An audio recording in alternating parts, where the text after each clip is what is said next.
আহলুস সুন্নাল জামাতের ঐকমত্য হচ্ছে আল্লাহর হাবিবের সাহাবীগণ মেয়ারুল হক, সত্যের মানদণ্ড। বলেন সুবহানাল্লাহ। সাহাবায়ে কেরাম সত্যের মানদণ্ড, এটা আহলুস সুন্নাল জামাতের বিশ্বাস।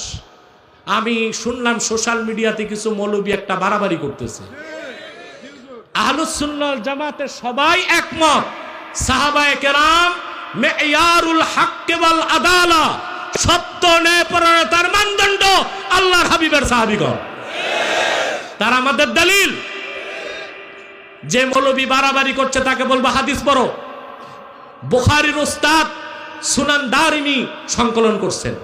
পৃথিবীতে বুখারী শরীফের আগে অস্তিত্বে এসেছে দারিমি শরীফ। ইমাম দারিমি, ইমাম বুখারীর উস্তাদ দারিমি নিজে সুনান দারিমি প্রথম খণ্ড 49 পৃষ্ঠা একটা পরিচ্ছেদ কায়েম করছেন, বাবুল ইক্তেদাই বিল উলামা, আলেমদের অনুসরণের পরিচ্ছেদ। তাহলে আলেমদের অনুসরণ করা যদি যায়, তা সাহাবায়ে কেরামের অনুসরণ করা যাবে না? বেটা, মুহাদ্দিস এত সহজ না, মুহাদ্দিস হওয়া যায়, মুহাদ্দিস হওয়া কঠিন। ঠিক কিনা? সাহাবায়ে কেরাম তো ঈমানের ক্ষেত্রেই মানদণ্ড। তাহলে ব্যবসা বাণিজ্য, আকায়েদের ক্ষেত্রে, ব্যবসার ক্ষেত্রে, মুআমালাত, মুআশারাত, ইবাদত, সব ক্ষেত্রে তারা মানদণ্ড। কারণ ঈমানের উপর তো কিছু নাই। কথা বলে না? আল্লাহ রাব্বুল আলামিন বলেছেন, ওয়া ইযা ক্বিলা লাহুম আমিনু কামা আমানান নাস, যখন মুনাফিকদেরকে বলা হলো, কাফেরদেরকে বলা হলো আমিনু কামা আমানান নাস, তোমরা ঈমান আনো যেভাবে মানুষেরা ঈমান এনেছে। দুনিয়ার সমস্ত মুফাসসির একমত। ইমাম সুয়ুতির শব্দ শোনায় দিচ্ছি, কামা আমানান নাস আয় কামা আমানা আসহাবু মুহাম্মদ সাল্লাল্লাহু আলাইহি ওয়াসাল্লাম।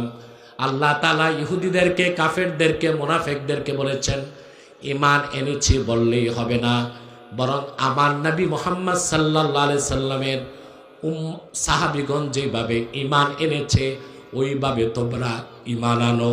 তাহলে সাহাবায়ে কেরাম যদি এর মানদণ্ড হয়, তাহলে অন্য সকল ক্ষেত্রে তারা মানদণ্ড কিনা বলেন? এই জন্য আহলুস সুন্নাল জামাতের আকীদা, সাহাবায়ে কেরাম মেয়ারুল হক ওয়াল আদালা, সত্য এবং ন্যায়পরায়ণতার মানদণ্ড। আমরা সূরা মায়দা 54 নম্বর আয়াতেও দেখলাম আল্লাহ তাআলা হযরত আলীকে আমাদের জন্য মানদণ্ড বানায় দিয়েছেন। সুবহানাল্লাহ বলবেন না? আল্লাহ বলেছেন, ইন্নামা ওয়ালিয়ুকুমুল্লাহু ওয়া রাসূলুহু ওয়াল্লাযীনা আমানুল্লাযীনা ইউকিমুনাস সালাতা ওয়া ইউতুনাজ যাকাতা ওয়া হুম রাকিউন।